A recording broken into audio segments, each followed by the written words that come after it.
Since 2016, I have closely followed.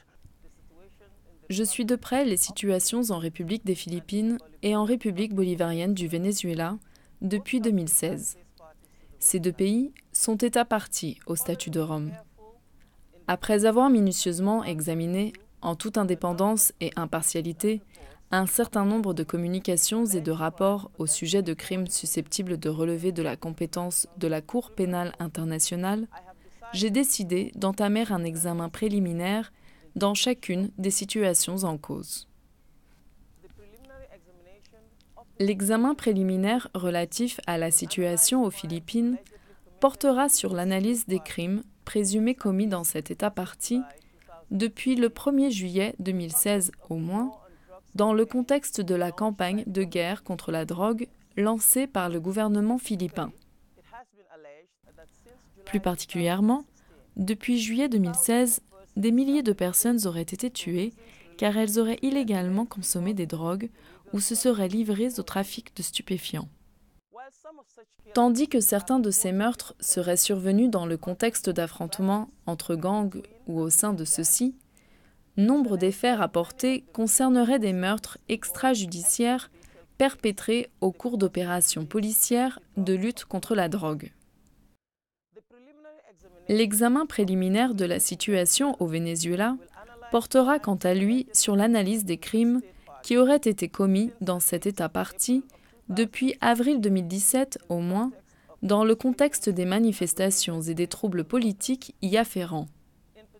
En particulier, les forces de l'ordre de cet État auraient fréquemment eu recours à la force de manière excessive pour disperser des manifestants ou réprimer des manifestations et auraient arrêté et détenu des milliers d'opposants véritables ou perçus comme tels, dont un certain nombre auraient subi de graves sévices et mauvais traitements pendant leur détention.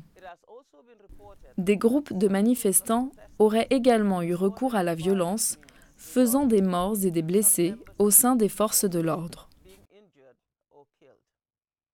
Au regard du statut de Rome, la responsabilité d'enquêter sur les responsables de crimes internationaux et de les poursuivre incombe en premier lieu aux juridictions nationales.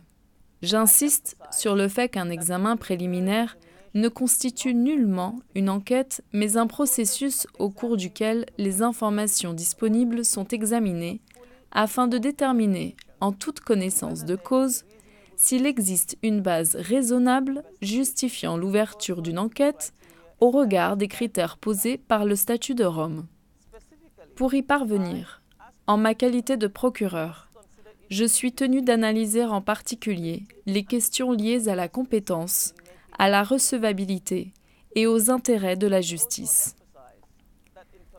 Conformément au principe de complémentarité, pierre angulaire du système juridique instauré par le statut de Rome, et dans le cadre de chaque examen préliminaire, mon bureau contactera les autorités nationales concernées dans le but d'aborder et d'évaluer toute enquête et toute poursuite pertinente menées à l'échelon national.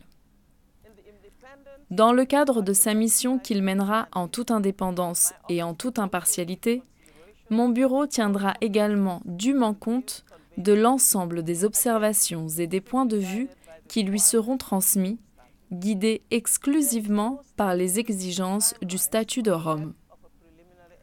Aucun délai n'est fixé par le statut de Rome quant à la durée de l'examen préliminaire. Je pourrais décider, en fonction des faits et des circonstances propres à chaque situation, s'il convient d'ouvrir une enquête, sous réserve d'un éventuel examen judiciaire, de continuer à recueillir des informations afin de rendre une décision suffisamment motivée en fait et en droit, ou de ne pas ouvrir d'enquête s'il n'existe pas de base raisonnable permettant de le faire. Je rappelle que mon bureau s'acquitte de la mission qui lui incombe en toute indépendance et en toute impartialité, conformément à son mandat et aux instruments juridiques de la Cour en vigueur. Ce faisant, nous espérons pouvoir compter sur la totale coopération des autorités nationales concernées aux Philippines et au Venezuela.